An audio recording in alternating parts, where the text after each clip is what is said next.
कहानी शुरू होती है एक सुनसान रेगिस्तान में जहां दूर दूर तक कोई नहीं रहता। इस इलाके में केवल एक घर है, रेलवे गेटमैन रघु का। 10 साल से वह अकेला रहता है और 3 ट्रेनों को हरी झंडी दिखाता है। एक दिन रघु देखता है कि एक लड़की चैताली ट्रेन से गिर गई है। वह उसे अपने घर ले आता है। 10 साल बाद उसे पहली बार किसी इंसान की झलक मिलती है, इसलिए वह उसे देखकर थोड़ा विचलित भी होता है। चैताली जागती है और डर जाती है, लेकिन रघु उसे भरोसा दिलाता है कि उसने सिर्फ उसकी मदद की है। चैताली वहां से भागने की कोशिश करती है, लेकिन बेहोश होकर फिर रघु के पास लौट आती है। धीरे धीरे उसे लगता है कि रघु उसे कोई नुकसान नहीं पहुंचाएगा। फिर चैताली सच बताती है, वह ट्रेन से गिरी नहीं थी, बल्कि भागी थी, क्योंकि उसका पति सिंचू उसे मारता पीटता था। चैताली बताती है कि उसका पति मानसिक रूप से बीमार है, नशा करता है और उसे तकलीफ देता है, इसलिए वह उससे बचने के लिए ट्रेन से कूद गई थी। रघु भी अपनी जिंदगी की परेशानियां बताता है।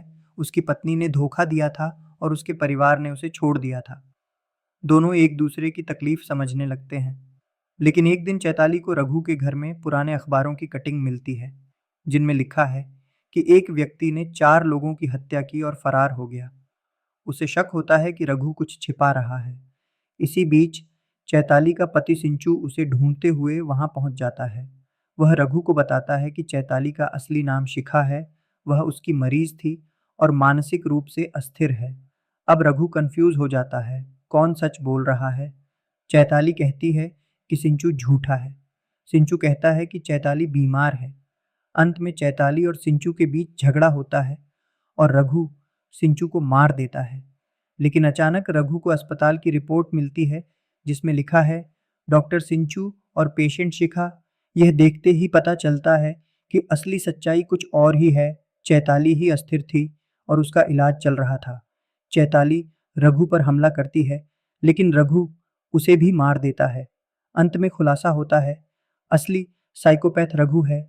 उसने अपनी पुरानी गर्लफ्रेंड, उसका पति, उनके बच्चों और असली गेटमैन सभी को मार दिया था। वह लगातार एक नई पहचान में 10 साल से इस जगह छुप कर रह रहा था। कहानी खत्म होती है इस सवाल के साथ, असली दोषी कौन था, रघु, चैताली या सिंचू?